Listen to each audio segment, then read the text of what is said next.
ನಮಸ್ತೆ ವೀಕ್ಷಕರೇ, maths class S J YouTube ಚಾನಲ್ಗೆ ಸ್ವಾಗತ. ನಾನು ನಿಮ್ಮ ಶಿವಯೋಗಿ. ಪ್ರಿಯ ವೀಕ್ಷಕರೇ, ಇಂದಿನ ಈ ಒಂದು ತರಗತಿಯಲ್ಲಿ ನಾನು class 12 13th chapter probability exercise 13.1 question number 11 to 17 ತಿಳಿಸ್ಕೊಡ್ತೀನಿ ಅಂತ ಈ ಒಂದು ವಿಡಿಯೋನ ತಗೊಂಡು ತನಕ ನೋಡ್ರಿ. ಸೊ ಈ ಒಂದು ಚಾಪ್ಟರ್ ಏನಿದೆ ಅಲ್ವಾ, ಪ್ರೊಬ್ಯಾಬಿಲಿಟಿ ಅಂತಕ್ಕಂಥದ್ದು ತುಂಬ ಈಸಿ ಚಾಪ್ಟರ್ ಇದೆ ರೀ. ಸೊ ಇದರಲ್ಲಿಂದ ನಿಮಗೆ ಈಸಿಯಾಗಿ ಮಾರ್ಕ್ ಸ್ಕೋರ್ ಆಗ್ತಾವೆ. ಹಾಗಾಗಿ ಚೆನ್ನಾಗಿ ಹೇಳ್ಕೊಡ್ತೀನಿ ಅಂತ ಚೆನ್ನಾಗಿ ತಿಳ್ಕೊಳ್ರಿ. ಇದಕ್ಕಿಂತ ಮುಂಚೆ ವಿಡಿಯೋಲಿ ನಾನು ಎಕ್ಸಸೈಸ್ 13.1 ಕ್ವಶನ್ ನಂಬರ್ 1 to 10 ತಿಳಿಸ್ಕೊಟ್ಟಿದ್ದೀನಿ ಅಂತ ತಾವೇನಾದ್ರೂ ನೋಡಿದಿಲ್ಲ ಅಂದರೆ ಈ ಕೂಡಲೇ ನೋಡ್ರಿ. ಸೊ ಕ್ವಶನ್ ನಂಬರ್ 11 ನೋಡ್ರಿ, ಏನಿದೆ ಅಂದರೆ a fair die is rolled consider events. ಈ ಇವೆಂಟ್ ಕೊಟ್ಟಿದ್ದಾನ ಏನು ಅಂತಂದರೆ, ಅಂದರೆ ಒಂದು ಫೇರ್ ಡೈ, ಒಂದು ಗಾಳ ಅಂತ ಕರಿತೀವಲ್ವ. ಸೊ ಅದನ್ನು ನಾವು ಉರುಳಿಸಿದಾಗ ಇಲ್ಲಿ ನಮಗೆ ಏನೇನು ಬರ್ತಾ ಇದ್ದಾವೆ ಅಂತಂದರೆ, ಈ ಇವೆಂಟಲ್ಲಿ 1 3 5 ಬರ್ತಾ ಇದೆ ಅಂತ, ಎಫ್ ಇವೆಂಟಲ್ಲಿ 2, 3 ಬರ್ತಾ ಇದೆ ಅಂತ, ಮತ್ತು ಜಿ ಇವೆಂಟಲ್ಲಿ 2 3 4 5 ಬರ್ತಾ ಇದೆ ಅಂತ. ಏನು ಕಂಡುಹಿಡಿಬೇಕು ಅಂದರೆ probability of N E by F ಅನ್ನು ಕಂಡುಹಿಡಿಬೇಕಂತ, ಮತ್ತು probability of N F by E ಅನ್ನು ಕಂಡುಹಿಡಿಬೇಕಂತ್ರಿ. ಓಕೆ, ಸೊ ಫಸ್ಟ್ ಸಾಲ್ಯೂಷನ್ ಅಂತ ಬರೀರಿ. ಒನ್ ಟೈಮ್ ಏನೇನು ಕೊಟ್ಟಿದ್ದು ನಾವೆಲ್ಲವನ್ನ ಬರ್ಕೊಳ್ರಿ. ಈ ಇವೆಂಟಲ್ಲಿ ಏನಿದೆ ಅಂದರೆ 1 3 5 ಇದೆ. Okay, so number of elements ಎಷ್ಟು ಇರ್ತಾವ್ರಿ ಇದರಲ್ಲಿ? N of E equal to ಎಷ್ಟಾಗುತ್ತೆ? 3 ಆಗ್ತದೆ. ಅದೇ ಥರ ಎಫ್ ಬರ್ಕೊಳ್ರಿ. ಎಫಲ್ಲಿ ಎಷ್ಟಿದೆ ಅಂದರೆ 2, 3 ಇದೆ. ಹೌದಾ? Number of elements in F ಎಷ್ಟಾಗ್ತದೆ ರೀ? ಅವಾಗ ನಿಮಗೆ ಇಲ್ಲಿ 2 ಆಗ್ತದೆ. 2 ಅಷ್ಟೇ ಅದಾವಲ್ವಾ, 1 2 ಅದನ್ನು ಬರೀರಿ. ನೆಕ್ಸ್ಟ್ ಜಿ ಕೊಟ್ಟಿದ್ದನ್ನು, ಸೊ ಜಿಯಲ್ಲಿ ಏನೇನಿದೆ ಅಂದರೆ 2 ಇದೆ, 3 ಇದೆ, 4 ಇದೆ, 5 ಇದೆ.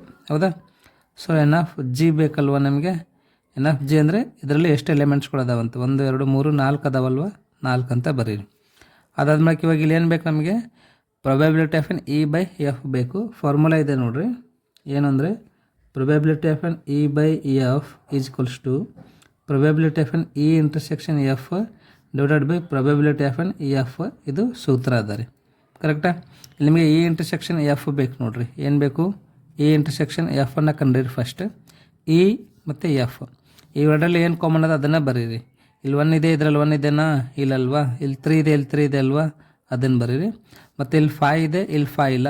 ಓಕೆ, ಸೊ ಇವಾಗ ಏನು ಬರೀಬೇಕಂದ್ರೆ important, n of E intersection F ಬರೀಬೇಕು. ಏನಂದರೆ ನಂಬರ್ ಆಫ್ ಎಲಿಮೆಂಟ್ಸ್ ಇದರಲ್ಲಿ ಇ ಇಂಟರ್ಸೆಕ್ಷನ್ ಎಫ್ ಅಲ್ಲಿ ಎಷ್ಟಿದೆ ಅಂತಂದರೆ 1 ಇದೆ ನೋಡಿರಿ. 3 ಅಂತ ಬರೀಲಿಕ್ಕೆ ಹೋಗ್ಬೇಡ್ರಿ. 3 ಅಂತಕ್ಕಂಥದ್ದು ಎಲಿಮೆಂಟ್ ಅದ. ಎಷ್ಟು ಎಲಿಮೆಂಟ್ಸ್ಗಳು ಅದಾವ ಅಂದರೆ ಒಂದೇ ಬರೀಬೇಕು ರೀ. ಅರ್ಥ ಆಯ್ತಲ್ವಾ? ಇಲ್ಲಿ ನಮಗೆ ಪ್ರೊಬ್ಯಾಬಿಲಿಟಿ ಕಂಡುಬೇಕಾಗಿತ್ತು ಅಂದರೆ ಎನ್ ಆಫ್ ಎಸ್ ಬೇಕಾಗ್ತದೆ ರೀ. ಏನು ಬೇಕಾಗ್ತದೆ? N of S. ಬಟ್ ಇಲ್ಲಿ ನಮಗೆ N of S is nothing but total sample space. Total sample space ಸಿಗ್ತಾ ಇಲ್ಲ, ಹೌದಲ್ವಾ? ಸೊ ಹಾಗಾಗಿ ನೀವೇನು ಬರೀತೀವಿ ಅಂದರೆ probability of N E intersection F ಅನ್ನು ಏನಂತ ಬರಿಬೋದು ಅಂದರೆ N of E intersection F ಅಂತ ಬರಿಬೋದು, divided by N of F ಅಂತಲೂ ಬರಿಬೋದು. Okay, N of E intersection F ಅಂದರೆ ಎಷ್ಟು ಅದ ರೀ? 1 ಅದ, divided by N of F ಅಂದರೆ ಎಷ್ಟು ಅದ ನೋಡಿರಿ? ಎನ್ ಆಫ್ ಎಫ್ ಇಲ್ಲಿದೆ ನೋಡಿರಿ, 2 ಇದೆ ಅಲ್ವಾ, 2 ಬರೀರಿ. ಓಕೆ, ಇದು ಫಸ್ಟ್ ಒನ್ ಆಯಿತಾ? ಅದೇ ಥರ ಸೆಕೆಂಡ್ ಒನ್ ನೋಡಿರಿ. ಇದರಲ್ಲಿಂದ ಏನು ಕಂಡುಬೇಕು ನಾವು ಅಂದರೆ probability of N F by E ಅನ್ನು ಕಂಡುಬೇಕು. This is nothing but n of F intersection E. ಹೌದಾ? Number of F intersection, number of elements in F intersection E divided by number of elements in E. ಯಾಕಂದ್ರೆ ಇಲ್ಲಿ ಡಿನಾಮಿನೇಟರಲ್ಲಿ E ಇದೆ ಅಲ್ವಾ, so n of E ಬರೀರಿ. N of F intersection E ಅಂದ್ರೂ ಒಂದೇ, E intersection F ಅಂದ್ರೂ ಒಂದೇ. ಎಷ್ಟು ಬರ್ತಾಯಿದೆ ಅಲ್ರಿ ನಿಮಗೆ? 1 ಬರ್ತಾಯಿದೆ ಅಲ್ವಾ, divided by N of E. Number of elements in E event ಎಷ್ಟಿದೆ ಅಂದರೆ 3 ಇದೆ ಅಲ್ವಾ, ಸೊ ಇದು 1/3 ಆಗುತ್ತೆ ನೋಡಿರಿ. ಓಕೆನಾ? ಸೊ ನೆಕ್ಸ್ಟ್ ಕ್ವಶನ್ ನೋಡಿರಿ ಇವಾಗ. ಸೊ ನೆಕ್ಸ್ಟ್ ಕ್ವಶನ್ ನೋಡಿರಿ, ಭಾಳ ಈಜಿ ಇದೆ. Probability of N E by G and probability of n G by E ಅಂತ. ಹೌದಾ? ಸೊ ಎನ್ ಆಫ್ ಜಿ ಗೊತ್ತಿದೆನಾ? ಓಕೆ, ಏನಾಗುತ್ತೆ ನೋಡಿರಿ, probability of N E by G ಸೂತ್ರ ಏನಾಗುತ್ತೆ? N of E intersection G ಆಗುತ್ತೆ, ಕರೆಕ್ಟಾ? ಸೊ ಇಲ್ಲಿ ನಿಮಗೆ ಇ ಇಂಟರ್ಸೆಕ್ಷನ್ ಜಿ ಗೊತ್ತಿಲ್ಲಲ್ವಾ, ಸೊ ಇ ಇಂಟರ್ಸೆಕ್ಷನ್ ಜಿ ಕಂಡುಹಿಡೀರಿ. ಇದು ಇ ಇದೆ, ಇದು ಜಿ ಇದೆ. ಓಕೆ, ಇವೆರಡರಲ್ಲಿ ಏನು ಕಾಮನ್ ಅದ ನೋಡಿರಿ? ಇಂಟರ್ಸೆಕ್ಷನ್ ಅಂದರೆ ಕಾಮನ್ ಅಲ್ವಾ? ಎಸ್, 3 ಮತ್ತು 5 ಕಾಮನ್ ಇದೆ ನೋಡಿರಿ. 3 ಇದೆ, 5 ಇದೆ. ಹೌದಾ? ಸೊ ಇಲ್ಲಿ n of E intersection G ಬರೀರಿ ಎಷ್ಟಾಗುತ್ತೆ ಅಂದರೆ ನಂಬರ್ ಆಫ್ ಎಲಿಮೆಂಟ್ಸ್ ಎಷ್ಟು ಅದಾವೆ ರೀ? 2 ಅದಾವೆ, ರೈಟ್? ಸೊ ಫಾರ್ಮುಲಾ ಏನದ? N of E intersection G divided by N of G ಇದು. ಕರೆಕ್ಟಾ? N of E intersection G ಅಂದರೆ ಎಷ್ಟು ಅದ ರೀ? 2 ಅದನ, ಅದನ್ನು ಬರೀರಿ. Divided by N of G, number of elements in G event ಎಷ್ಟಾಗುತ್ತೆ ರೀ? 4 ಆಗುತ್ತಲ್ವ, ಅದನ್ನು ಬರ್ರಿ. ಇದನ್ನು ಸಿಂಪ್ಲಿಫೈ ಮಾಡಿರಿ. 2 1 ಜಾ 2, 2 2 ಜಾ 4 ಆಗುತ್ತೆ, ಹೌದಲ್ವಾ? ನೆಕ್ಸ್ಟ್ ಇನ್ನೊಂದು ಏನು ಕಂಡುಬೇಕು ನೀವು ಇದರಲ್ಲಿ? Yes, probability of n G by E ಕಂಡುಬೇಕು. This is nothing but n of G intersection E divided by N of E ಆಗುತ್ತೆ ನೋಡ್ರಿ. Okay, N of E, n of G intersection E ಅಥವಾ E intersection G ಅಂದರೆ ಎರಡು ಒಂದೇ ರೀ. ಎಷ್ಟು ಅದ ರೀ? 2 ಅದ. Divided by N of E ಅಂದರೆ number of elements in E event ಎಷ್ಟು ಅದ ರೀ? 3 ಅದಲ್ವಾ, 3 ಬರೀರಿ. ಮುಗಿತಾ ಸೆಕೆಂಡ್ ಒನ್? ಎಸ್, ಇವಾಗ ಥರ್ಡ್ ಕ್ವಶನ್ಗೆ ಹೋಗೋಣ ಅಂತ. ಸೊ ಇದು ವೆರಿ ಇಂಟ್ರೆಸ್ಟಿಂಗ್ ಅದ ನೋಡ್ರಿ. ಫಸ್ಟ್ ಏನು ಕಂಡಿಬೇಕು ನಾವು? ಇ ಯೂನಿಯನ್ ಎಫ್ ಕಂಡಿಬೇಕು. ಏನು ಕಂಡಿಬೇಕು? ಇ ಯೂನಿಯನ್ ಎಫ್, ಹೌದಾ? ಇ ಯೂನಿಯನ್ ಎಫ್, ಇಲ್ಲಿ ಇ ಅದನ, ಇಲ್ಲಿ ಎಫ್ ಅದನ, ಇವೆರಡರದ್ದು ಯೂನಿಯನ್ ಕಂಡಿರಿ. ಯೂನಿಯನ್ ಅಂದರೆ ಎರಡರಲ್ಲಿ ಇರ್ತಕ್ಕಂಥ ಎಲಿಮೆಂಟ್ಸನ್ನು ಬರೀಬೇಕು. 1 2 3 5 ಆಗ್ತದೆ, ಹೌದಾ? ಓಕೆ, ನೆಕ್ಸ್ಟ್ ನೋಡ್ರಿ. E union F by G ಇದೆ ಅಲ್ವಾ? ಇದ್ರದ್ದು ಪ್ರೊಬೆಬಿಲಿಟಿ ಕಂಡುಬೇಕಂದ್ರೆ ಫಾರ್ಮುಲಾ ಏನದ ರೀ? Yes, probability of an E union F divided by G ಇದೆ, ಹೌದಾ? ಸೊ ಏನಾಗುತ್ತೆ formula? Yes, N of E union F intersection G divided by N of G ಆಗುತ್ತೆ ನೋಡ್ರಿ. ಅರ್ಥ ಆಯ್ತಲ್ವಾ? ಎಸ್, ಇನ್ನೊಂದು ಸತಿ ಹೇಳ್ತೀನಿ ನೋಡ್ರಿ. ಇ ಯೂನಿಯನ್ ಎಫ್ ಬರೀರಿ, ಇಂಟರ್ಸೆಕ್ಷನ್ ಜಿ ಬರೀಬೇಕು. Okay, right? ಇವಾಗ ಇಲ್ಲಿ ನಮಗೆ ಇ ಯೂನಿಯನ್ ಎಫ್ ಬಂದದ್ದು, ಇಂಟರ್ಸೆಕ್ಷನ್ ಜಿ ಒಂದು ಕಂಡುಬೇಕು. ನಾವು ಏನು ಕಂಡುಬೇಕು ರೀ? ಇ ಯೂನಿಯನ್ ಎಫ್ ಬಂದಿದೆ ಅಲ್ವಾ, ಇಂಟರ್ಸೆಕ್ಷನ್ ಜಿ ಅಂದರೆ ಇ ಯೂನಿಯನ್ ಎಫ್ ಮತ್ತು ಜಿ ಇವೆರಡ್ರದ್ದು ಇಂಟರ್ಸೆಕ್ಷನನ್ನು ಕಂಡುಬೇಕಂತ. ಏನು ಕಾಮನ್ ಅದ ರೀ ಇವೆರಡರಲ್ಲಿ? 2 3 5 ಇದೇನಾ? ಸೊ ಬರೀರಿ 2 3 5. ಎಷ್ಟು ಎಲಿಮೆಂಟ್ಸ್ಗಳು ಆಗ್ತಾವೆ ರೀ? 1 2 3 ಆಗ್ತಾವಲ್ವಾ? ಸೊ 3 ಎಲಿಮೆಂಟ್ಸ್ಗಳು ಬರೀಬೇಕು. ಅದೇನಾಗುತ್ತೆ? N of E union F intersection G ಅಂದರೆ 3 ಎಲಿಮೆಂಟ್ಸ್ ಆಗ್ತದೆ ನೋಡ್ರಿ. ಇದ್ರ ಜಾಗದಲ್ಲಿ ನಾನು 3 ಹಾಕ್ಲಾ? Divide by N of G ಅಂದರೆ ಎಷ್ಟು ಅದ ರೀ? 4 ಇದೆ ಅಲ್ವಾ? 4 ಬರೀರಿ. 3/4 ಆಯ್ತು ನೋಡ್ರಿ. ನೆಕ್ಸ್ಟ್ ಇವಾಗ ಇದ್ರದ್ದು ಪ್ರೊಬೆಬಿಲಿಟಿ ಕಂಡುಹಿಡಿಯೋಣವಾ? ಎಸ್, ಸ್ವಲ್ಪ ಕನ್ಫ್ಯೂಸ್ ಆಗ್ತಿರ್ಬೇಕು ರೀ, ಕನ್ಫ್ಯೂಸ್ ಮಾಡ್ಕೊಳಕ್ಕೆ ಹೋಗ್ಬೇಡ್ರಿ, ಚೆನ್ನಾಗಿ ನೋಡಿರಿ, ಚೆನ್ನಾಗಿ ತಿಳ್ಕೊರಿ. ಎಸ್, ಫಾರ್ಮುಲಾ ನೋಡ್ರಿ ಏನಾಗುತ್ತಾ? N of E intersection F intersection G divided by N of G ಆಗುತ್ತೆ ನೋಡ್ರಿ. Okay, E intersection F already ನಿಮಗೆ ಬಂದಿದೆ ಅಲ್ವಾ? ಎಲ್ಲಿದೆ ರೀ ಇ ಇಂಟರ್ಸೆಕ್ಷನ್ ಎಫ್? ಎಲ್ಲಿದೆ ನೋಡ್ರಿ. ಇ ಇಂಟರ್ಸೆಕ್ಷನ್ ಎಫ್ ಎಷ್ಟಿದೆ? 3 ಇದೆ, ಹೌದಾ? ಈಗ ಇದ್ರದ್ದು ಇಂಟರ್ಸೆಕ್ಷನ್ ಅದ್ರ ಜೊತೆ ಮಾಡಬೇಕು ನಾವು, ಜಿ ಜೊತೆಗೆ ಮಾಡಬೇಕು, ಹೌದಾ? ಇಲ್ಲೇ ಬರೀತಿ ನೋಡ್ರಿ. E intersection F intersection G. E intersection F ಇಲ್ಲಿದೆ ಅಲ್ವಾ? ಜಿ ಇಲ್ಲದ ರೀ? ಇಲ್ಲದ ನೋಡ್ರಿ. ಇವೆರಡದಾಗ ಏನು ಕಾಮನ್ ಅದ ರೀ? ಎಸ್, 3 ಅಂತಕ್ಕಂಥದ್ದು ಒಂದೇ ಎಲಿಮೆಂಟ್ ಕಾಮನ್ ಅದ. ನಂಬರ್ ಆಫ್ ಎಲಿಮೆಂಟ್ಸ್ ಎಷ್ಟಾಗುತ್ತೆ ಇದ್ರದ್ದು? 1 ಆಗ್ತದೆ ನೋಡ್ರಿ. ಅದನ್ನೇ ಇಲ್ಲಿ ಬರೀರಿ. 1 divide by N of G ಅಂದರೆ ಎಷ್ಟು ಅದ? ಎನ್ ಆಫ್ ಜಿ ಅಂದರೆ 4 ಅದಲ್ವಾ? 4 ಬರೀರಿ. This is what required result. ತಿಳಿತಾ? ಈಜಿ ಇದ್ದಾರೆ, ಏನು ಕನ್ಫ್ಯೂಸ್ ಮಾಡ್ಕೊಳಕ್ಕೆ ಹೋಗ್ಬೇಡ್ರಿ, ಚೆನ್ನಾಗಿ ನೋಡಿರಿ, ಪ್ರಾಕ್ಟೀಸ್ ಮಾಡಿರಿ. 1-2 ಸರ್ತಿ ಪ್ರಾಕ್ಟೀಸ್ ಮಾಡಿರಿ, ತಾನೇ ಬರ್ತದೆ. ಸೊ ನೆಕ್ಸ್ಟ್ ಕ್ವಶನ್ ನೋಡಿ. Assume that each born child is equally likely to be a boy or a girl. If a family has 2 children, what is the conditional probability that both are girls given that first one is the youngest is a girl, second one is at least 1 is a girl ಅಂತ. So solutions ಅಂತ ಬರೀರಿ. ಇಲ್ಲೇನು ಹೇಳ್ತಾ ಇದ್ದಾನೆ ಅಂತಂದರೆ, each born child is a equally likely ಅಂತ ಹೇಳ್ತಾ ಇದ್ದಾನೆ. ಒಂದೇದು that is a boy or a girl. ಬಾಯ್ನೂ ಆಗ್ಬೋದು ಅಥವಾ ಗರ್ಲ್ ಆಗ್ಬೋದು, ಈಕ್ವಲಿ ಲೈಕ್ಲಿ ಇದೆ ಅಂತ ಹೇಳ್ತಾ ಇದ್ದಾನೆ. ಇಲ್ಲಿ ನೀವು ಏನು ಬರೀಬೇಕಂದ್ರೆ ಟೋಟಲ್ ಸ್ಯಾಂಪಲ್ ಸ್ಪೇಸನ್ನು ಬರೀರಿ. Okay, correct. If a family has 2 children, ಒಂದು ಫ್ಯಾಮಿಲಿಯಲ್ಲಿ 2 ಮಕ್ಕಳು ಅದಾವಂತ, ಏನೇನು ಇರ್ಬೋದಪ್ಪ ಸ್ಯಾಂಪಲ್ ಸ್ಪೇಸಲ್ಲಿ ಅಂತಂದರೆ 2 ಗರ್ಲ್ ಇರ್ಬೋದು ಅಥವಾ 2 ಬಾಯ್ ಇರ್ಬೋದು. First one boy second one girl ಇರ್ಬೋದು, ಅಥವಾ first one girl second one boy ಇರ್ಬೋದು. ಇಲ್ಲಿ ನಿಮಗೆ ಟೋಟಲ್ ಸ್ಯಾಂಪಲ್ ಸ್ಪೇಸ್ ಎಷ್ಟು ಬರ್ತಾ ಇದೆ ಅಂತಂದರೆ ಎಸ್ 4 ಬರ್ತಾ ಇದೆ. What is the conditional probability that both are girls. ಇಲ್ಲಿ ಇ ಅಂತಕ್ಕಂಥ ಒಂದು ಇವೆಂಟ್ ಕೊಟ್ಟಿದ್ದಾನೆ, ಬೋತ್ ಆರ್ ಗರ್ಲ್ಸ್ ಅಂತ, 2 ಗರ್ಲ್ಸ್ ಆಗಿರ್ತಕ್ಕಂಥ ಒಂದು ಪ್ರೊಬೆಬಿಲಿಟಿ ಎಷ್ಟು ಅಂತ ಕೇಳ್ತಾ ಇದ್ದಾನೆ, ಹೌದಲ್ವಾ? ಸೊ ದಟ್ ಈಸ್ ಜಿ ಅಥವಾ ಜಿ ಅಂತ ಬರೀರಿ. ಏನದು? ಜಿ ಗರ್ಲ್ ಆಗಿರ್ತದೆ. ಕರೆಕ್ಟಾ? So n of E equal to ಎಷ್ಟಾಗುತ್ತೆ? ಇದು 1 ಆಗುತ್ತೆ. ಪ್ರೊಬೆಬಿಲಿಟಿ ಆಫ್ ಎನ್ ಇ ಎಷ್ಟಾಗುತ್ತೆ ರೀ? ಎಸ್ 1/4 ಆಗುತ್ತೆ. ಯಾಕಂದರೆ n of E divided by N of S ಮಾಡಬೇಕು, ಅದು 1/4 ಆಗುತ್ತೆ. ಓಕೆನಾ? ಇ ಆಯಿತು. ಎಫ್ ಏನಂದರೆ the youngest is a girl ಅಂತ. ಎಫ್ ಇವೆಂಟ್ ಏನು ಕೊಟ್ಟಿದ್ದಾನಂದರೆ yes youngest is a girl ಅಂತ. ಯಂಗೆಸ್ಟ್ ಅಂತಂದರೆ ಸಣ್ಣವ್ರು ಇರ್ತಕ್ಕಂಥವ್ರು, ಗರ್ಲ್ ಸಣ್ಣದು ಗರ್ಲ್ ಆಗಿರ್ಬೇಕಂತ ರೀ. ಓಕೆ, ಸೊ ಸಣ್ಣದು ಗರ್ಲ್ ಅಂತಂದರೆ 1, 2 ಕೇಸಲ್ಲಿ ಬರ್ತಾಯಿದ್ದೆ ನೋಡ್ರಿ.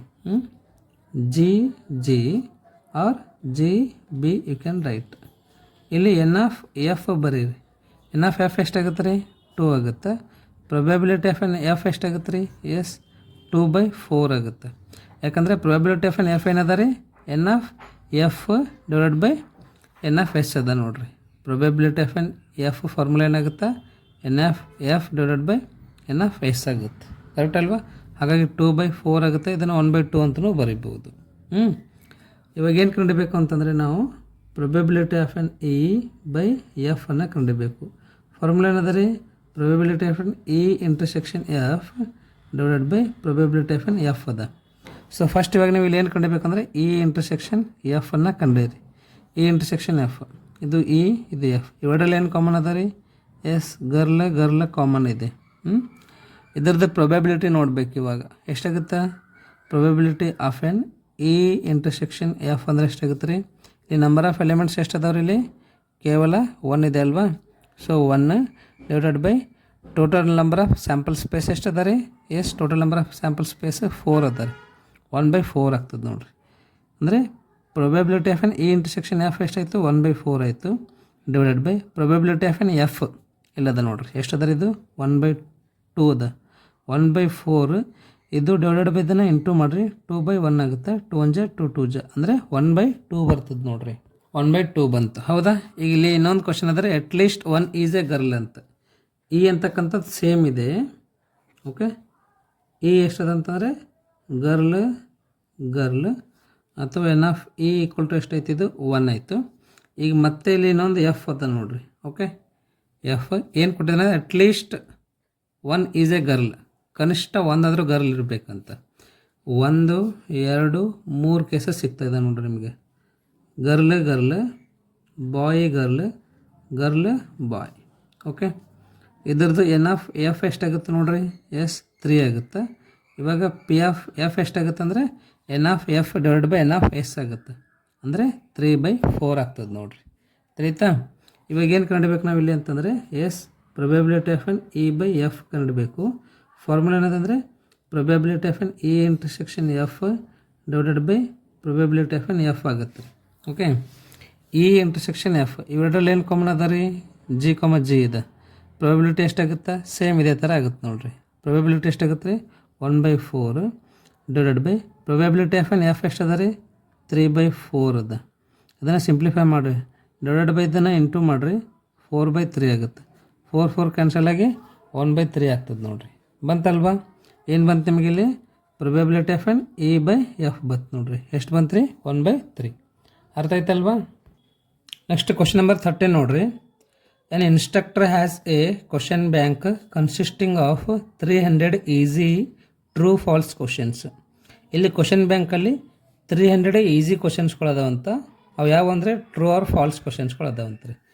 200 ಡಿಫಿಕಲ್ಟ್ ಟ್ರೂ ಆರ್ ಫಾಲ್ಸ್ ಕ್ವಶನ್ಸ್ಗಳದಾವಂತ. 500 ಈಸಿ ಮಲ್ಟಿಪಲ್ ಚಾಯ್ಸ್ ಕ್ವಶನ್ಸ್ಗಳದಾವಂತ. 400 ಡಿಫಿಕಲ್ಟ್ ಮಲ್ಟಿಪಲ್ ಚಾಯ್ಸ್ ಕ್ವಶನ್ಸ್ ಅದಾವಂತ ರೀ.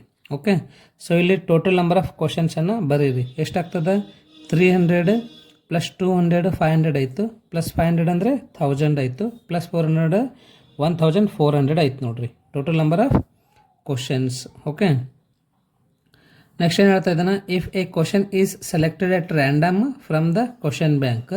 ಕ್ವಶನ್ಸನ್ನು ರ್ಯಾಂಡಮ್ ಆಗಿ ಕ್ವಶನ್ ಬ್ಯಾಂಕಿಂದ ಸೆಲೆಕ್ಟ್ ಮಾಡ್ತಾರಂತ. What is the probability it will be an easy question. ಅದು ಈಸಿ ಕ್ವಶನ್ ಆಗಿರ್ತಕ್ಕಂಥ ಪ್ರೊಬೆಬಿಲಿಟಿ ಎಷ್ಟಂತ already given that it is a multiple choice question. ಅದು ಈಸಿ ಆಗಿರಬೇಕು ಮತ್ತು ಅದು ಎಂಥದ್ದಾಗಿರಬೇಕು? ಮಲ್ಟಿಪಲ್ ಚಾಯ್ಸ್ ಕ್ವಶನ್ ಆಗಿರಬೇಕು. ಅದರದ್ದು ಪ್ರೊಬೆಬಿಲಿಟಿ ಎಷ್ಟು ಅಂತ ಕೇಳ್ತಾ ಇದ್ದೆ ನಾವು. ಸೊ ನಾನು ಈಗಾಗಲೇ ಹೇಳಿದ್ದೀನಲ್ವ, ಟೋಟಲ್ ನಂಬರ್ ಆಫ್ ಕ್ವಶನ್ಸ್ ಎಷ್ಟಾಗುತ್ತೆ? 300 ಪ್ಲಸ್ 200 ಪ್ಲಸ್ 500 ಪ್ಲಸ್ 400 ಅಂದರೆ 1400 ಆಯಿತು.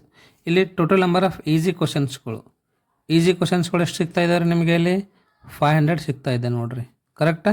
ಎಷ್ಟು ಈಸಿ ಕ್ವಶನ್ ಅದು ಏನಾಗಿರ್ಬೇಕಂತ ಮಲ್ಟಿಪಲ್ ಚಾಯ್ಸ್ ಕ್ವಶನ್ ಆಗಿರ್ಬೇಕಂತ ನೋಡಿರಿ 500. ಓಕೆ, ಮತ್ತು ಇಲ್ಲಿ ಮಲ್ಟಿಪಲ್ ಚಾಯ್ಸ್ ಕ್ವಶನ್ಸ್ಗಳು ಎಷ್ಟು ಸಿಗ್ತಾ ಇದ್ದಾರೆ ನಿಮಗೆ? ಟೋಟಲ್ ಇದು ಮಲ್ಟಿಪಲ್ ಚಾಯ್ಸ್ ಕ್ವಶನ್ ಇದೆ, ಇದು ಮಲ್ಟಿಪಲ್ ಚಾಯ್ಸ್ ಕ್ವಶನ್ ಇದೆ. ಎಷ್ಟಾಯಿತು ಟೋಟಲ್ ಮಲ್ಟಿಪಲ್ ಚಾಯ್ಸ್ ಕ್ವಶನ್ಸ್ಗಳು? 900 ಆಯಿತು, ಹೌದಲ್ವಾ? ಸೊ ಇವಾಗ ನೀವು ಏನು ಕಂಡುಹಿಡಬೇಕಂದ್ರೆ probability of N E by F ಅನ್ನು ಕಂಡುಹಿಡಬೇಕಂತ. ಫಾರ್ಮುಲಾ ಏನದ ರೀ? Probability of N E intersection F divided by probability of N F. First ಇವಾಗ ಇಲ್ಲಿ ಇ ಇಂಟರ್ಸೆಕ್ಷನ್ ಎಫ್ ಅನ್ನು ಕಂಡುಹಿಡೋಣ ಅಂತ್ರಿ. ಇ ಅಂದರೆ ಏನದ ರೀ? ಈಸಿ ಕ್ವಶನ್ ಅದ. ಎಫ್ ಅಂದ್ರೆ ಏನು? ಮಲ್ಟಿಪಲ್ ಚಾಯ್ಸ್ ಕ್ವಶನ್ಸ್ ಅದಾವ್ರಿ, ಹೌದಾ? ಮಲ್ಟಿಪಲ್ ಚಾಯ್ಸ್ ಕ್ವಶನ್ಸ್ ಆಗಿರಬೇಕು ಮತ್ತು ಅವು ಈಸಿ ಕ್ವಶನ್ ಆಗಿರಬೇಕು. ಎಷ್ಟಾಗ್ತಾವ್ರಿ ಅವು? ಎಸ್, ಈಸಿ ಕ್ವಶನ್ ಆಗಿರಬೇಕು, ಮಲ್ಟಿಪಲ್ ಚಾಯ್ಸ್ ಕ್ವಶನ್ ಆಗಿರಬೇಕು. ಇದು ಈಸಿ ಇದೆ, ಇದು ಡಿಫಿಕಲ್ಟ್ ಅದ. ಈಸಿ ಕ್ವಶನ್ ಮಲ್ಟಿಪಲ್ ಚಾಯ್ಸ್ ಎಷ್ಟು ಸಿಗ್ತಾ ಇದೆ ನಮಗೆ? ಇಲ್ಲಿ 500 ಸಿಗ್ತಾ ಇದೆ ಅಲ್ವಾ? ಸೊ 500 ಅಂತ ಬರೀರಿ. ಈಗ ಇದರದ್ದು ಪ್ರೊಬೆಬಿಲಿಟಿ ಬೇಕಲ್ವಾ? Probability of N E intersection F ಅಂದ್ರೆ ಎಷ್ಟಾಗುತ್ತೆ? 500 divided by total number of questions ಎಷ್ಟು ಅದ ರೀ? 1400 ಅದ. ಅಂದರೆ 2 0 ಕ್ಯಾನ್ಸಲ್ ಆಗಿ 5/14 ಉಳಿತದೆ ನೋಡಿರಿ. ಎಷ್ಟಿದು? 5/14. 5/14 ಬರೀರಿ divided by probability of N F. ಇದು ಎನ್ ಆಫ್ ಎಫ್ ಅದ ನೋಡ್ರಿ. ಇದು ಏನದಂದರೆ ಎನ್ ಆಫ್ ಎಫ್ ಅದ. ಇದರದ್ದು ಪ್ರೊಬೆಬಿಲಿಟಿ ಕಂಡುಹಿಡಬೇಕು. ಎಷ್ಟಾಗುತ್ತಾ? ಎಸ್, 900 ಡಿವೈಡೆಡ್ ಬೈ 1400 ಆಗ್ತದೆ ನೋಡ್ರಿ. 2 0 ಕ್ಯಾನ್ಸಲ್ ಆಗ್ತದೆ. 5/14 ಬರೀರಿ. ಇದು ಡಿವೈಡೆಡ್ ಬೈ ಇದನ್ನು ಇಂಟು ಮಾಡಿರಿ. ಎಷ್ಟಾಗುತ್ತೆ ಅವಾಗ? 14/9 ಆಗುತ್ತೆ. 14 ಕ್ಯಾನ್ಸಲ್ ಆಗಿ 5/9 ಉಳಿತದೆ ನೋಡ್ರಿ. Yes, this is what required result. ಇದೇನಂದರೆ ನಮಗೆ ಬೇಕಾಗಿರ್ತಕ್ಕಂಥ ಒಂದು ಆನ್ಸರ್ ಅದ ರೀ. ಒಂದೆರಡು ಸರ್ತಿ ಚೆನ್ನಾಗಿ ನೋಡಿರಿ, ಪ್ರಾಕ್ಟೀಸ್ ಮಾಡಿರಿ. ಯಾಕಂದರೆ ನಿಮಗೆ 9 ಮಾರ್ಕ್ಗಳು ಬರ್ತಾ ಇದ್ದಾರೆ. ತುಂಬ ಈಸಿ ಕ್ವಶನ್ಸ್ಗಳು ಕೇಳ್ತಾನೆ ಮತ್ತು ಕ್ವಶನ್ಸ್ನೂ ಈಸಿ ಅದಾವೆ, ಚೆನ್ನಾಗಿ ಅರ್ಥ ಮಾಡ್ಕೊರಿ ಅಷ್ಟೇ. Question number 14. Given that the 2 numbers appearing on throwing 2 dice are different, find the probability of the event, the sum of numbers on the dice is 4 ಅಂತ. ಇಲ್ಲಿ 2 ಡೈಸ್ ಅದಾವೆ ನೋಡ್ರಿ. ಎಷ್ಟು ಅದಾವ? 2 ಅದಾವ. ಅವೆರಡನ್ನ ಥ್ರೋ ಮಾಡಿದಾಗ ನಮಗೆ ಬರ್ತಕ್ಕಂಥ ಸ್ಯಾಂಪಲ್ ಸ್ಪೇಸ್ ಎಷ್ಟು ಅಂದರೆ 36 ಆಗ್ತಾವೆ ರೀ. ಯಾಕಂದರೆ 1 ಡೈಲಿ ನಮಗೆ 6 ಫೇಸಸ್ ಅಥವಾ 6 ನಂಬರ್ ಸಿಗ್ತಾ ಇದೆ. 2 ಅಂದರೆ 6 × 6 36 ಆಗುತ್ತೆ. ಈ ಇವೆಂಟ್ ಕೊಟ್ಟಿದ್ದಾನೆ ಏನಂದರೆ sum of numbers on the die is 4. ಅಂದರೆ 2 ಡೈಗಳನ್ನು ನಾವು ಥ್ರೋ ಮಾಡಿದೆವು ಅಂತಂದರೆ ಅವೆರಡರದ್ದು ಸಮ್ ಎಷ್ಟಾಗಿರ್ಬೇಕಂತ? 4 ಆಗಿರ್ಬೇಕಂತ. ಮತ್ತು ಎಫ್ ಏನು ಕೊಟ್ಟಿದೆ ಅಂದರೆ 2 ಡೈಸ್ ಆರ್ ಡಿಫ್ರೆಂಟ್. 2 ಡೈಸ್ ಡಿಫ್ರೆಂಟಾಗಿ ಬಂದಿವು ಮಾತ್ರ ಬರ್ಕೋಬೇಕಂತ. ಸರ್ ಹ್ಯಾಂಗ್ರಿ ಅದು ಏನು ಅಂತ ಅರ್ಥ ಆಗಲಾಗಿದೆ ಅಂದರೆ ಇಲ್ಲಿ ನೋಡ್ರಿ. Sum of numbers is 4, 1 3 3 1 2 2. Okay, ಎರಡನ್ನ ಕೂಡಿಸಿದಾಗ ನಮಗೆ 4 ಬರ್ತಾಯಿದೆ. ಇದು ಈ ಇವೆಂಟ್ ಆಯಿತು. ನೆಕ್ಸ್ಟ್ ನೋಡಿರಿ, ಎಫ್ ಇವೆಂಟ್ ಏನಂದರೆ ಡಿಫ್ರೆಂಟ್ ಆನ್ 2 ಡೈಸ್. 2 ಡೈಸಲ್ಲಿ ಬೇರೆ ಬೇರೆ ಇರಬೇಕಂತ. ಫಸ್ಟಲ್ಲಿ 1 ಇದ್ದರೆ ಸೆಕೆಂಡಲ್ಲಿ 1 ಇರಬಾರ್ದು. 1 2 ಓಕೆ, 1 3 1 4 1 5 1 6 ಕರೆಕ್ಟಾ? 2 1 ಬರೀರಿ. 2 2 ಬರ್ಕೋಬಾರ್ದು, ಯಾಕಂದರೆ ಡಿಫ್ರೆಂಟ್ ಇರಬೇಕಲ್ವಾ. 2 3 2 4 2 5 2 6 ಬರೀರಿ. 3 1 3 2 3 3 ಬರೀಬೇಡ್ರಿ. 3 4 3 5 3 6 okay. 4 1 4 2 4 3 but 4 4 ಬರೀಬಾರ್ದು. 4 5 4 6 okay. 5 1 5 2 5 3 5 4 okay. 5 5 ಬರೀಬೇಡ್ರಿ. 5 6 okay. 6 1 6 2 6 3 6 4 6 5 6 6 ಬರೀಬೇಡ್ರಿ. ಓಕೆ, ಸೊ ಇವಾಗ ಏನು ಕಂಡುಬೇಕಂದ್ರೆ probability of N E by F ಅನ್ನು ಕಂಡುಬೇಕಂತ್ರಿ. ಓಕೆ, ಇದಕ್ಕಿಂತ ಮುಂಚೆ ನೀವು ಏನು ಬರೀಬೇಕಂದ್ರೆ ಇ ಇಂಟರ್ಸೆಕ್ಷನ್ ಎಫ್ ಅನ್ನು ಕಂಡುಹಿಡಿಯಿರಿ. ಇದರಲ್ಲಿ ಏನು ಕಾಮನ್ ಅದಪ್ಪ? ಇ ಇಂಟರ್ಸೆಕ್ಷನ್ ಎಫ್ ಅಂದರೆ ಎರಡರಲ್ಲಿ ಏನು ಕಾಮನ್ ಅದ? 1, 3 ಇದೆನಾ? ಎಸ್, ಇಲ್ಲಿದೆ ನೋಡಿ 1, 3. ಆಮೇಲೆ 3, 1 ಇದೆ ಅಲ್ವಾ? ಅದನ್ನು ಬರೀರಿ. 1, 3 3, 1 ಕರೆಕ್ಟಾ? ಎಷ್ಟು ಅದಾವ್ರಿ ಒಟ್ಟು? 2 ಅದಲ್ವಾ? ಸೊ ಹಾಗಾಗಿ N of E intersection F ಅಂದರೆ ಎಷ್ಟಾಗ್ತದೆ? ಇಲ್ಲಿ 2 ಆಗ್ತದೆ. 1 2 ಅದಲ್ವಾ? 2 ಬರೀರಿ. ಈಗ probability of N E by F ಅನ್ನು ಏನಾದ್ರು ಬರಿಬೋದು ನಾವು? Probability of N E intersection F divided by probability of N F ಅಂತ ಬರಿಬೋದು. ಈ ಇಂಟರ್ಸೆಕ್ಷನ್ ಎಫ್ ಅಂದರೆ ಎರಡರಲ್ಲಿ ಏನು ಕಾಮನ್ ಅದ ಅಂತಂದು, ಹೌದಾ? ಎಷ್ಟು ಅದರಲ್ಲಿ 2 ಅದಲ್ವಾ? ಇದರದ್ದು ಪ್ರೊಬೆಬಿಲಿಟಿ ಕಂಡಿರಿ. ಏನಾಗುತ್ತೆ ಅವಾಗ? 2 divided by total number of sample space ಎಷ್ಟು ಅದ ರೀ? 36 ಇದೆ. ಪ್ರೊಬೆಬಿಲಿಟಿ ಕಂಡಿಬೇಕಲ್ವಾ? N of E intersection F divided by N of S ಅಂತಂದು. ಎಸ್ ಅಂದರೆ ಟೋಟಲ್ ಸ್ಯಾಂಪಲ್ ಸ್ಪೇಸ್ 2/36 ಆಗುತ್ತೆ. Divided by P of F same ಅದನ್ನು ಅದೇ ಥರ ಅದ ನೋಡ್ರಿ. ಎನ್ ಆಫ್ ಎಫ್ ಅಂದರೆ ಎಷ್ಟಾಗುತ್ತೆ? ಇಲ್ಲಿಂದ ಇಲ್ಲಿ ತನಕ ಇವೆಲ್ಲ ಕುಡಿದ್ರೆ ನಮಗೆ ಎಷ್ಟು ಸಿಗ್ತಾ ಇದ್ದಾರೆ? ಇಲ್ಲಿ 30 ಸಿಗ್ತಾ ಇದೆಯಲ್ಲ. ಕೌಂಟ್ ಮಾಡೋಣ ಒಂದು ಟೈಮು. 1 2 3 4 5 6 7 8 9 10 11 12 13 14 15 16 17 18 19 20 21 22 23 24 25 26 27 28 29 30 ಕರೆಕ್ಟಾ 30 ಬಾಗಿಲೆ 36 ಆಗ್ತದೆ ನೋಡಿರಿ 2/36 ಇದು ಬಾಗಿಲೆದು ಗುಣಿಲೆ ಮಾಡಿರಿ 36/30 ಆಗ್ತದೆ 36 ಕ್ಯಾನ್ಸಲ್ ಆಯಿತು 2/30 ಬಂತು 2/13 ಅನ್ನೋದು ಬರಿಬೋದು ನಾವು 1/15 ಅಂತ ಬರಿಬೋದು. This is what required result. 14ನೇ ಕ್ವಶನ್ ಅರ್ಥ ಆಯ್ತಲ್ವಾ? ಚೆನ್ನಾಗಿ ನೋಡಿ ಅರ್ಥ ಮಾಡ್ಕೋರಿ, ಆಮೇಲೆ ಪ್ರಾಕ್ಟೀಸ್ ಮಾಡಿರಿ. ನೆಕ್ಸ್ಟ್ ಕ್ವಶನ್ ನೋಡಿರಿ, ಕ್ವಶನ್ ನಂಬರ್ 15 ನೋಡಿರಿ. Consider the experiment of a throwing a die. ಒಂದು ಡೈಯನ್ನು ಥ್ರೋ ಮಾಡ್ತಾ ಇದ್ದಾರಂತ. If a multiple of 3 comes up, suppose multiple of 3 ಏನಾದರೂ ಬಂತು ಅಂದರೆ 3 ಅಥವಾ 6 ಬಂತು ಅಂದರೆ ಥ್ರೋ ದ ಡೈ ಅಗೇನ್. 3 ಅಥವಾ 6 ಬಿತ್ತು ಅಂದರೆ ಇನ್ನೊಂದು ಸರ್ತಿ ಏನು ಮಾಡಬೇಕು ನೀವು ಡೈಯನ್ನು ಥ್ರೋ ಮಾಡಬೇಕಂತ. Okay. And if any other number comes, suppose 3 ಮತ್ತು 6 ಬರಲಿಲ್ಲ, ಅದನ್ನು ಬಿಟ್ಟು ಬೇರೆದು ಯಾವುದಾದ್ರೂ ಬಂತು ಅಂದರೆ ಒಂದು ಕಾಯಿನ್ ತೊಗೋಬೇಕಂತ, ಕಾಯಿನನ್ನು ಟಾಸ್ ಮಾಡಬೇಕಂತ. Okay, toss a coin. Find the conditional probability of the event the coin shows a tail. ಇಲ್ಲಿ ನಾವೇನು ಕಂಡಿಬೇಕಂದ್ರೆ find the conditional probability of the event the coin shows tail given that at least one die shows a 3 ಅಂತ ನೋಡ್ರಿ. Okay, this is what conditional probability. ಇದು question ಇದೆ ನೋಡ್ರಿ. So total sample space ಏನದ ರೀ, ಡೈ ಥ್ರೋ ಮಾಡ್ಬೇಕಂತ. 1 ಬಂತಂತ ತಿಳ್ಕೊ, coin toss ಮಾಡ್ಬೇಕ್ರಿ. ಓಕೆ, ಹೆಡ್ ಬರ್ತದೆ ಅಥವಾ ಟೇಲ್ ಬರ್ತದೆ, ಎರಡನ್ನ ಬರೀರಿ. ಓಕೆ, ಮತ್ತೆ ನೀವು ಡೈ ಥ್ರೋ ಮಾಡಿದಾಗ ಏನು ಬರ್ತದೆ ನಿಮಗೆ ಅವಾಗ 2 ಬರ್ತದೆ. ಆಮೇಲೆ ಡೈ ಆದ್ಮೇಲೆ ನಾವು ಕಾಯಿನನ್ನು ಟಾಸ್ ಮಾಡ್ಬೇಕು, ಯಾಕಂದ್ರೆ 3 ಮತ್ತು 6 ಬಂದಾಗ ಮಾತ್ರ ಡೈ ಟಾಸ್ ಮಾಡಬೇಕಾಗ್ತದೆ ನಾವು. ಓಕೆ, ಇಲ್ಲಿ 1 ಮತ್ತು 2 ಬಂತು. 1 ಮತ್ತು 2 ಬಂದಾಗ ನಾವು ನೋಡಬೇಕು ಕಾಯಿನ್ ಟಾಸ್ ಮಾಡಬೇಕು. ಒಂದು ಸರ್ತಿ ಕಾಯಿನ್ ಟಾಸ್ ಮಾಡಿದಾಗ ಹೆಡ್ ಬರ್ತದೆ, ಇನ್ನೊಂದು ಸರ್ತಿ ಕಾಯಿನ್ ಟಾಸ್ ಮಾಡಿದಾಗ ಟೇಲ್ ಬರ್ತದೆ ನೋಡಿರಿ. ಓಕೆ, ಮತ್ತೆ ಡೈ ಟಾಸ್ ಮಾಡಿದಾಗ ನಿಮಗೇನು ಬರ್ತದೆ 3 ಬಂತು. ಇನ್ನೊಂದು ಸರ್ತಿ ಡೈ ಟಾಸ್ ಮಾಡಬೇಕಾಗುತ್ತೆ, ಹೌದಾ, ಅಥವಾ ಥ್ರೋ ಮಾಡಬೇಕಾಗುತ್ತೆ. 3 1 3 2 3 3 3 4 3 5 3 6. ಆಮೇಲೆ 4 ಬಂತಂದರೆ ಮತ್ತೆ ಕಾಯಿನ್ ಟಾಸ್ ಮಾಡಬೇಕು. ಓಕೆ, 4 ಟೇಲ್ 4 ಹೆಡ್ ಬರ್ತದೆ, ಮತ್ತು 5 ಟೇಲ್ ಮತ್ತು 5 ಹೆಡ್ ಬರ್ತದೆ ನೋಡಿರಿ. ಓಕೆ, ಇದಾದ್ಮೇಲೆ ಮತ್ತೆ 6 ಬಂತು ಅಂದರೆ ಈಗ 6 3 ಮಲ್ಟಿಪಲ್ ಆಗ್ತದಲ್ವಾ, ಹಾಗಾಗಿ ಮತ್ತೆ ಇನ್ನೊಂದು ಟೈಮ್ ಡೈ ಥ್ರೋ ಮಾಡಬೇಕು ನಾವು. 6 1 6 2 6 3 6 4 6 5 6 6. ಓಕೆ, ರೈಟ್, ಮುಗಿತಲ್ವ? ಎಷ್ಟಾಗ್ತದೆ ನೋಡೋಣ ಇವು.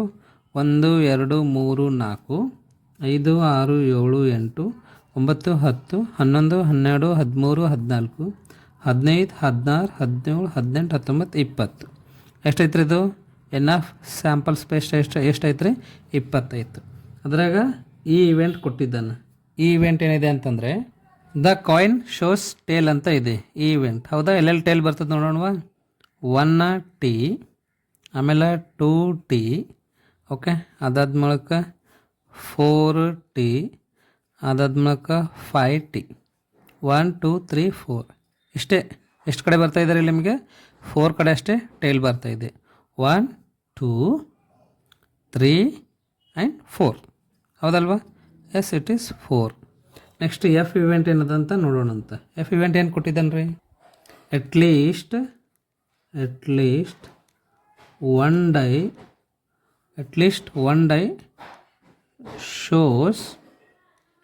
Shows a 3. ಅಟ್ಲೀಸ್ಟ್ ಒಂದಾದರೂ ಡೈ ಏನು ಶೋ ಮಾಡಬೇಕಂತ 3 ಶೋ ಮಾಡಬೇಕಂತ.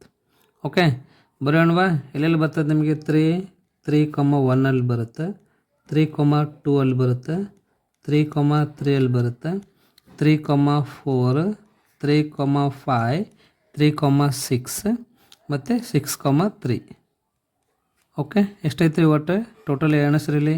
1 2 3 4 5 6 7 ಆಗ್ತದೆ ನೋಡಿರಿ. ಓಕೆ, ಏನು ಕಂಡುಹಿಡಬೇಕು ಇವಾಗ ನಾವು ಅಂದರೆ probability of N E by F ಅನ್ನು ಕಂಡುಹಿಡಬೇಕು. ಫಾರ್ಮುಲಾ ಏನದ ರೀ? Probability of N E intersection F divided by probability of N F. ಇವಾಗ ನೀವು ಏನು ಕಂಡುಹಿಡಬೇಕಿಲ್ಲ ಅಂದರೆ ಇ ಇಂಟರ್ಸೆಕ್ಷನ್ ಎಫ್ ಕಂಡುಹಿಡಬೇಕು. ಇ ಇಂಟರ್ಸೆಕ್ಷನ್ ಎಫ್ ಇವೆರಡರದಾಗ ಏನು ಕಾಮನ್ ಅದ ನೋಡಿರಿ. ಏನು ಕಾಮನ್ ಇಲ್ಲಲ್ವಾ?